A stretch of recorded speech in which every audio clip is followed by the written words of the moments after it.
Hello, this is Teacher Kabada. Today I'm going to present a lesson which is called relative pronouns. So when you say relative pronoun, it's called joining pronoun. Joining pronouns, yeah. Joining pronoun means it joins two just different clauses. One is a dependent and the other is the independent clause. So the dependent clause is preceded with a kind of relative pronoun, whereas the independent clause stands by itself. To join this dependent and the other independent clause to make one, we had better use relative pronoun. So some of the categories of relative pronouns are the following here. One is which, and the other is who, and the other is that, and the other is whose, and the other is whom, and sometimes where. These are some of the most common relative pronouns which are important to join two different clauses. Let us see one by one by giving examples. The first one is which. Which is, as I explained before, is a kind of relative pronouns which joins a sentence if the subject is things, objects, but not persons, it means, all right? If and only if the subject talks about things, maybe kind of animals, kind of objects, which we use which to join that different clauses. Look here. It's just here, this which example is here. I bought a pen. It's expensive. It's expensive here. Look here. We have got two different clauses here. Two different clauses. One is I bought a pen and it's expensive. So my objective is I'm going to just join these two different sentences to make one. So the sentence talks about a pen, it means, all right? A pen, and it also refers about a pen. So look here, the pen here, the subject that I'm talking is about the pen, right? The subject that I'm talking is about the pen. ምን ለማለት ነው እዚህ ጋር እያወራ ያለሁት ማወራው አሁን ስለማን ነው ስለ እስክሪብቶ ነው ስለዚህ ስለ እስክሪብቶ ማወራ ከሆነ look here a pen which I bought is expensive here አሁን እነዚህን አረፍተ ነገሮች እናያቸው a pen ስንል is a kind of object is the name of things ስለዚህ a pen what kind of pen this relative pronoun joins about what or describes about the subject ስለዚህ ይሄ relative pronoun which የሚለው አያያዥ ቃል ወይም አያያዥ ተውላጠ ስም ነው ምን ለይን አያያዥ ተውላጠ ስም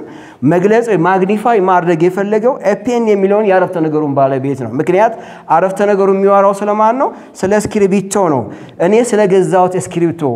የገዛውት እስክሪብቶ ውድ ነበር ነው ይያለን ያለው a pen which I bought is expensive all right ይሄን በዚህ መልክ ስናገናኘው ስናያይዘው ሁለት የነበሩትን አረፍተ ነገሮች ምን አደረግናቸው አሁን አንድ አረፍተ ነገር አደረግነው ስለዚህ relative pronoun joining pronoun ያለው ሁለት sentenceዎችን አንድ አድርጎ ማስቀመጥ ነው ለምሳሌ which I bought ይላል ለምሳሌ here which I bought ይሄን እንውሰደውና which I bought የሚለው ነገር ምን እንለዋለን ይሄ relative clause እንለዋለን here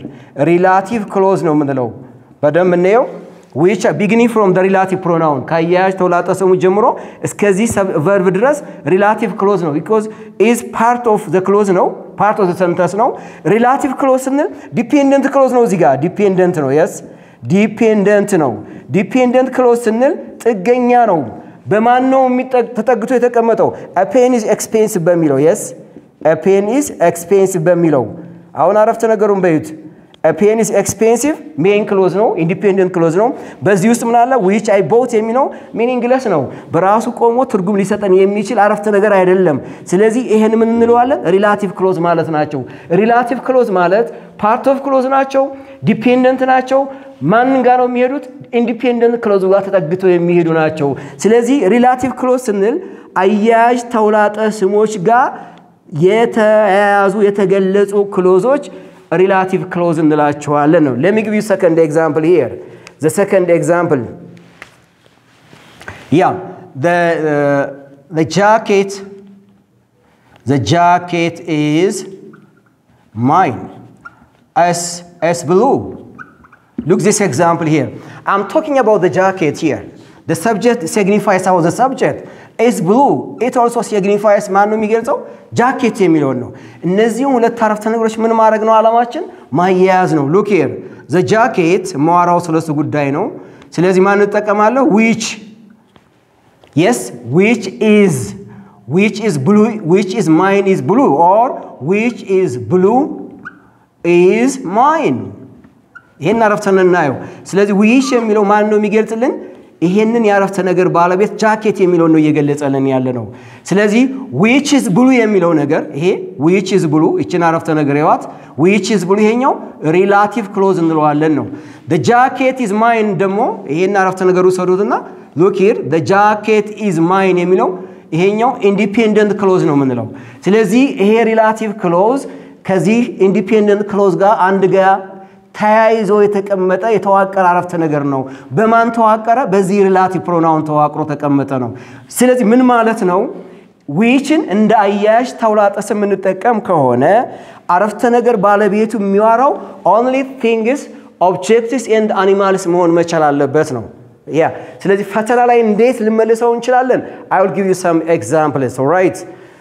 and the second one is which the second which is ለምሳሌ አንድ example ልስጣችሁ example 3 yeah I know yes I know her home yeah I know her home which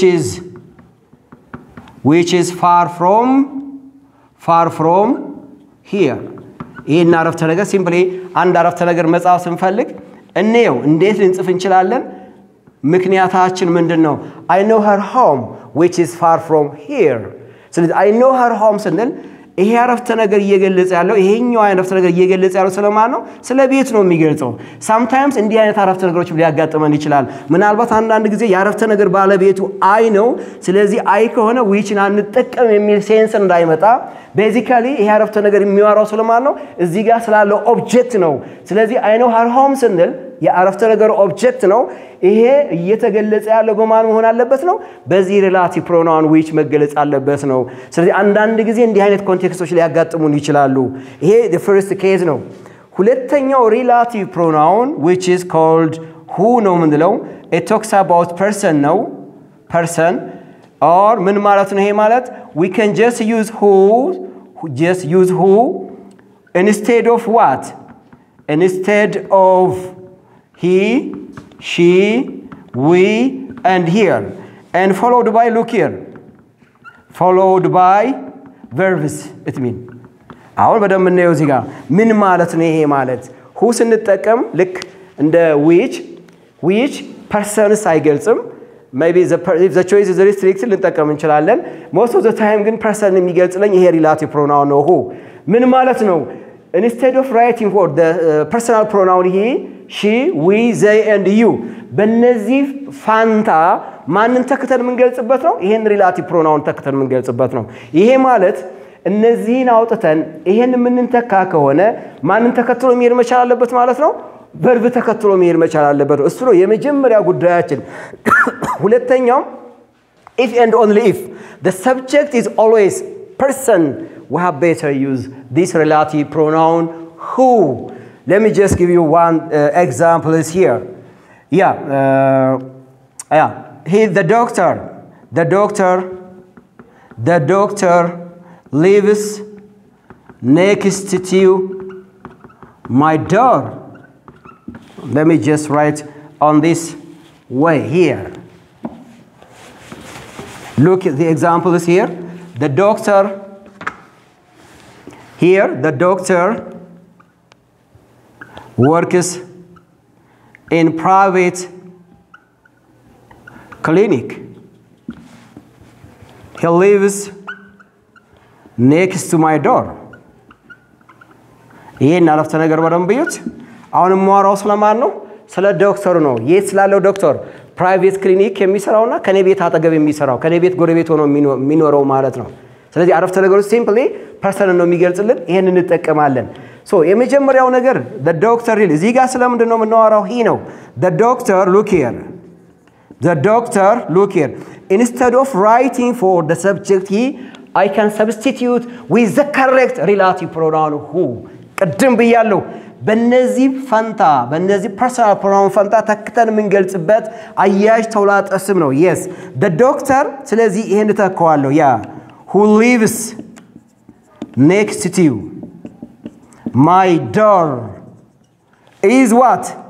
works in a private college yes works in a private clinic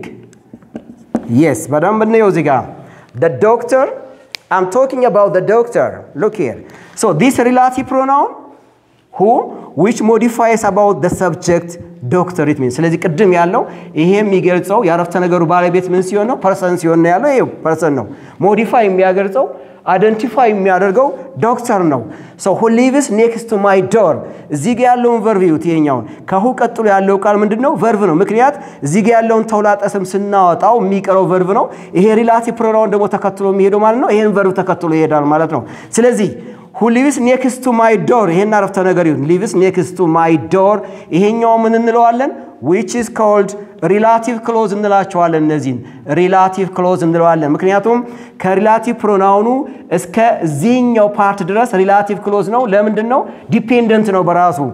the doctor works in a private clinic independent clause ነው ስለዚህ ይሄ ምን እንለዋለን complex sentence ድብልቅ አረፍተ ነገር እንለዋለን ምክንያቱም በውስጡ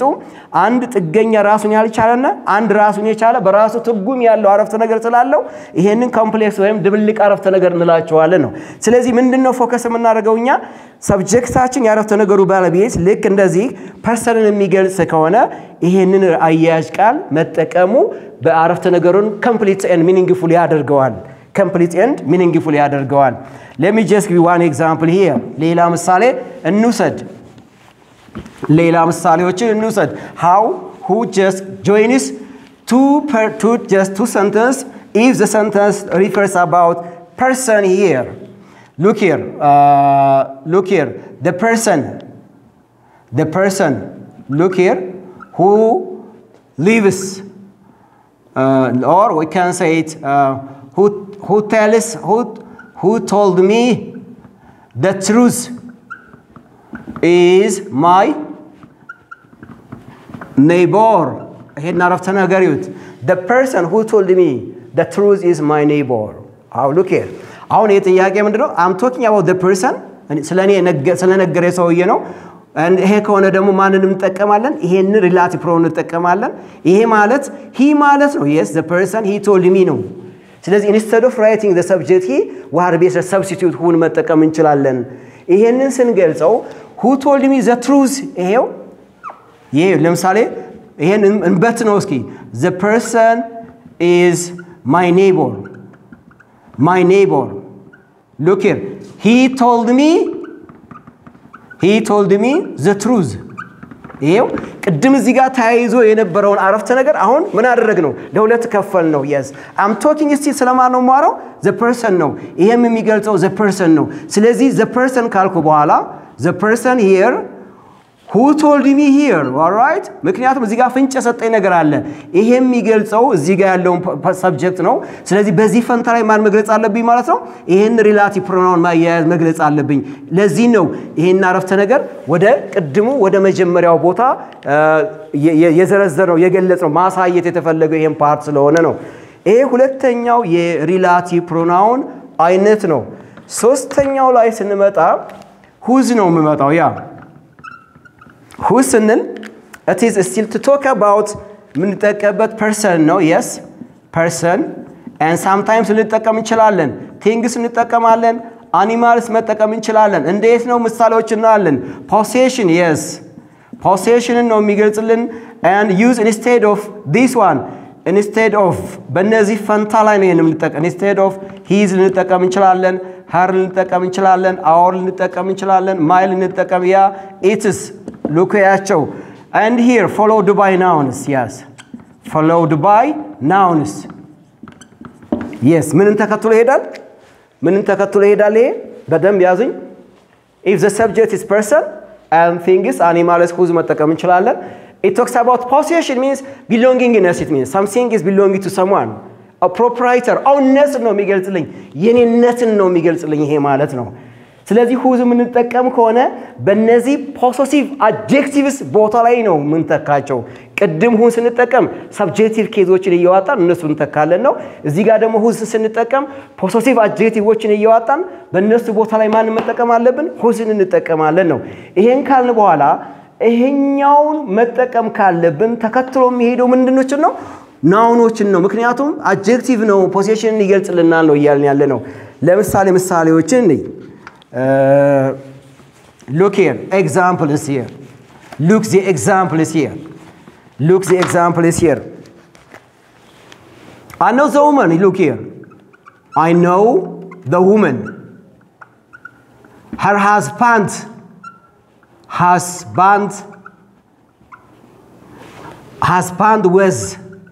was died in on a bar on a car crash on a car accident yeah hey not of tanagut I know the woman yes one sentence her husband was died on a car accident another sentence here so ምንድነው አዲስ ጋር የሚያሳየን ነገር possession ነው her husband ስንል የሷን ባለቤቷን ነው ያለን ያለው ስለዚህ ምንድነው የምናደርገው በዚህ ቦታ ላይ ማንን substitute ማድረግ ነው the word whose substitute ማድረግ ነው it means look here look I know the woman here woman so I can write whose husband her husband was died on a car accident yes on a car accident አሁን አረፍተ ነገሩን በደንብ ይዩት her husband was died on a car accident I'm talking about a woman it means what kind of woman her husband was died on a car accident አንደኛ person ነው የሚገልጸው ያልኩት ይሄ ነው person ነው ሁለተኛ ስምን ተከትሎ ይሄዳል ነው ያልኩት ስም ነው ይሄኛው እዚህ ጋር husband ስንል which is noun ነው actually and ይሄኛው ምን እየገለጸ ነው possessionን እየገለጸልኝ ነው እዚህ ጋር ያለውን it means ያ possession ነው ስለዚህ እዚህ ቦታ ላይ የተጠቀመው ማን ነበር her ነው herን በማን ከተት ነው በዚህ ቀየር ነው አረፍተ ነገሩ I know the woman whose husband was died on a car accident yeah look here ይሄ አንደኛ ምሳሌ ነው ለwhose ለምሳሌ questions ቢሆን yeah the book whose size or whose color is or whose color is whose color or I can say it the book which whose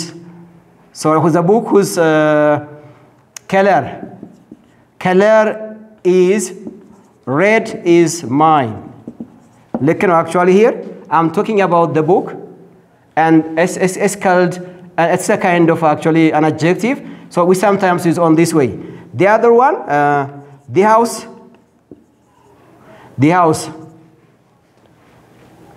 yeah who's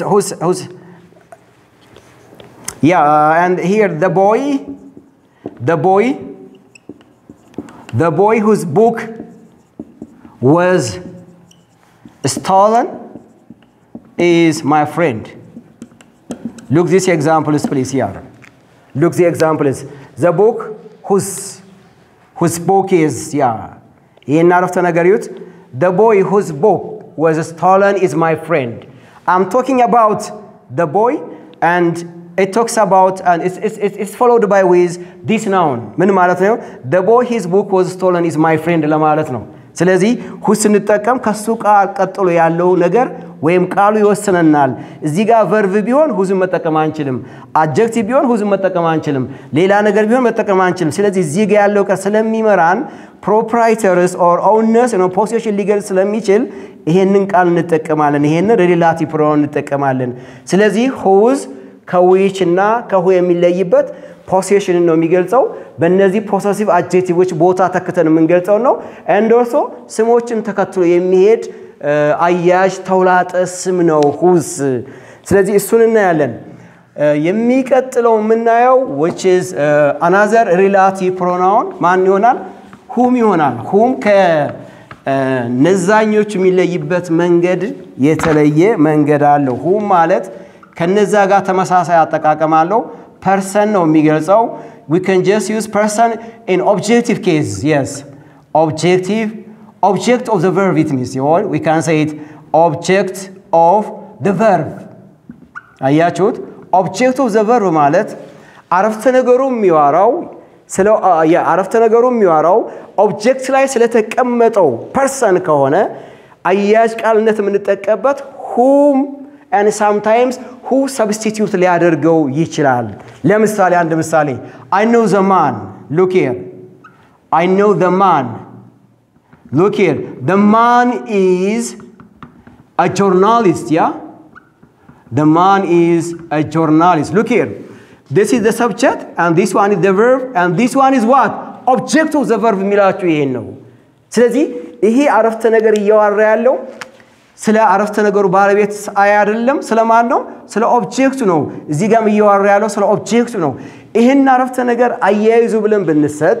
ምንዋራው ማን ነው the man ነው yes look here the man whom I know is a journalist yeah the man whom I know is a journalist አሁን በደንብ ይዩት አሁን ሐሳቡ ይሄ the man whom I know yes whom I know which is ማራው እኔ ስለማቀው ሰውዬ ነው እኔ ማቀው ሰውዬ ጋዜጠኛ ነው ስለዚህ ማራው ስለማነው ስለ ኦብጀክት ኦፍ ዘ ቨርብ ነው ኦብጀክት ኦፍ ዘ ቨርብ ማለት ያረፍተ ነገሩ ኦብጀክት ላይ አንስቼ ኒው ሰብጀክት አምጥቼ ማራ ከሆነና ማያይዛቸው ከሆነ ሁለቱን ሐሳቦች ሁምን እንጠቀማለን በሁለተኛ ደረጃ ምንን ተከትሎ መምጣት አለበት ያረፍተ ነገርን ሰብጀክቶች ተከትሎ መምጣት አለበት ሁሉ ጊዜ ስለዚህ whom ከwhose እና ከwhich የሚለይባቸው መንገዶች ይሄ ይሆናል አንደኛው ይሄን እንዴት ልንገልጸው እንችላለን the man who I know ይቻላል yes who I know is a journalist ማለት እንችላለን hello is a journalist ማለት እንችላለን ምን ማለት ነው አንዳንድ ጊዜ who object of the verb መግለጽ ይችላል መጠቀም እንችላለን እንደዚህ ብንጠቀም ተሳሳትን ማለት አይደለም possible ነው ግን most of the time whom is the preferred one የተሻለ ነው ይሄ ምን ተቀሙ ነው የሚለን ስለዚህ ይሄን ሴንስ ማያዝ ነው ምናልባት አንድ ሁለት ምሳሌ ላስቀምጥ እችላለሁ yes second example I greeted the girl yeah I greeted the girl is my sister yeah አሁን ሐሳቡ ነው I greeted the girl and the girl is my sister still I'm talking about the object of the verb now ስለዚህ ስለማን ነው ማወራው the girl now yeah the girl whom I know yes whom I greeted is my sister አሁን በደንብ ያዙት yes the girl whom I greeted የትኛዋ እኔ ሰላምታ ሰጥቻት የነበረዋ ምንድነች እኔ እህቴ ነች the girl whom I greeted which is relative clause ነው part of a sentence ነው dependent ነው ስለዚህ ምንድነው አሁን ይሄ subjective case ነው ማወራው ያረፍተ ነገሩ object ላይ ስለነበረ subject ነው ማወራው ስለዚህ whom appropriate relative pronoun ነው ከሌሎቹ relative pronouns የሚለይበት ምክንያት ይሄ ነው whom በዚህ መልኩ እንጠቀምበታለን ነው the other very important part is still there is one relative pronoun which we left is that it means yeah thatም and relative pronoun ነው that relative pronoun for person and things person substitute ያደርጋል it means substitutes who and what which yes I look here እንደዚህ ነው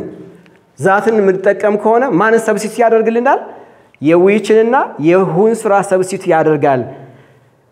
ስለዚህ ይሄ ማለት both personንም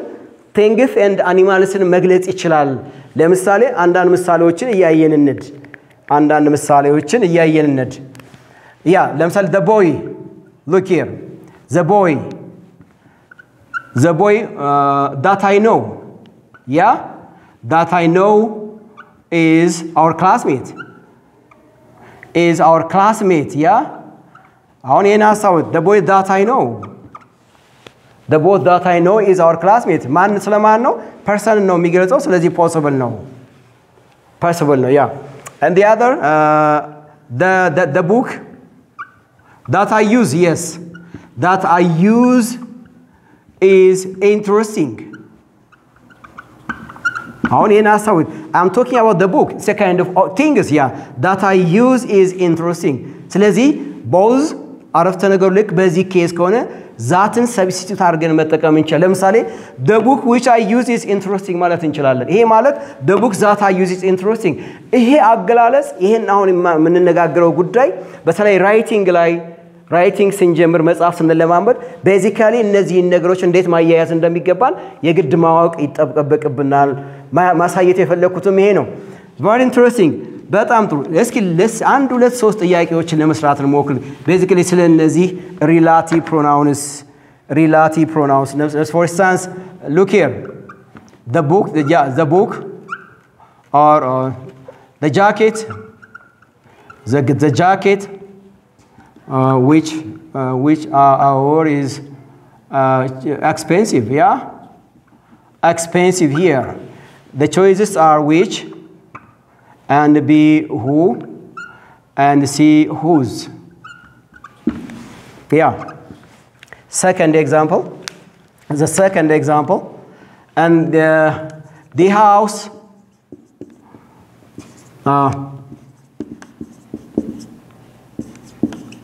look the example is here A which B whom C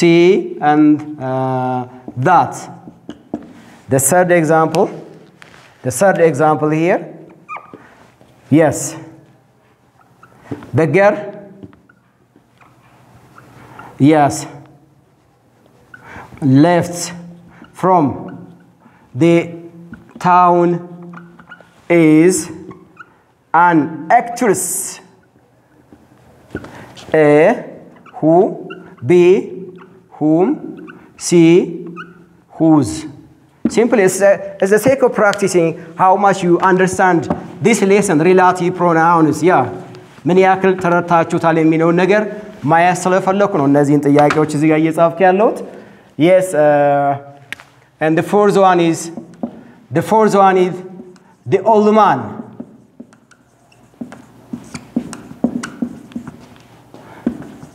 near the village near the shop here near the shop is a doctor yeah here who and B whom and C whose let's do the questions please here if you answer these questions I hope you succeed your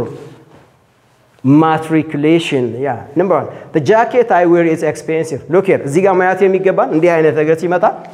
ሰብጀክቱ ነው ማያት የሚገባ ያረፍተ ነገሩ ባለቤት ምንድነው ሰብጀክት ጃኬት ነው ፐርሰን አይደለም ስለዚህ ፐርሰን ካልሆነ ፎከስ የምናደርገው ማለት ላይ የሚሆነው I think ይሄና እዚህ ጋር ፎከስ ማድረግ መቻል አለብን ቀላል ነው ስለዚህ ሌሎቹ ምርጫ ሊሆኑ አይችሉም ምርጫችን ማን ይሆናል ማለት ነው which ይሆናል ማለት ነው it means which ይሆናል ማለት ነው ሁለተኛ the house blank live is small አሁን ልክ እንደዛው yes which አሁን የምናወራው ስለ ሃውስ ነው ስለዚህ ሁለት አማራጮች አሉ ቀደም ልክ እንዳልኳችሁ ዛት and which እንጠቀማለን በዚህ ኮንቴክስት ግን ዛት አይሆንም ምክንያቱም ቨርብን ተከትሎ ሊሄድ አይችልም ዛት live is small አንልም which live is the house which live is small ስለዚህ of course ጥያቄው ክፍተት ቢኖርበትን ግን የተሻለ መልስ የሚሆን የትኛው ነው ይሄን መጠቀማችን ነው የሚሆነው ሶስተኛው the girl blank mother left from the town is an actress ነው የሚለን አረፍተ ነገሩ ስለማን ነው የሚያወራው ፐርሰን ነው ፐርሰን ከሆነ ደግሞ መምጣት የሚገባን ማለት ላይ ነው who መምጣት አለብን and whose መምጣት አለብን all right ይሄን ለመምረጥ ከሶስቱ የትኛው የሚለው ለመምረጥ እዚህ ጋር ያለውን ቃል መለየት አለብን እዚህ ጋር ያለው ቃል ምንድነው ናውን ነው ስም ከሆነ ደግሞ ማን ነው የሚሆነው መልሳችን ማለት ነው who'sን እንጠቀማለን ማለት ነው በቀላል መንገድ ትሪት ማድረግ እንችላለን አራተኛው ላይ the old man lives near the house the shop is a doctor ነው የሚለን በጣም ጥሩ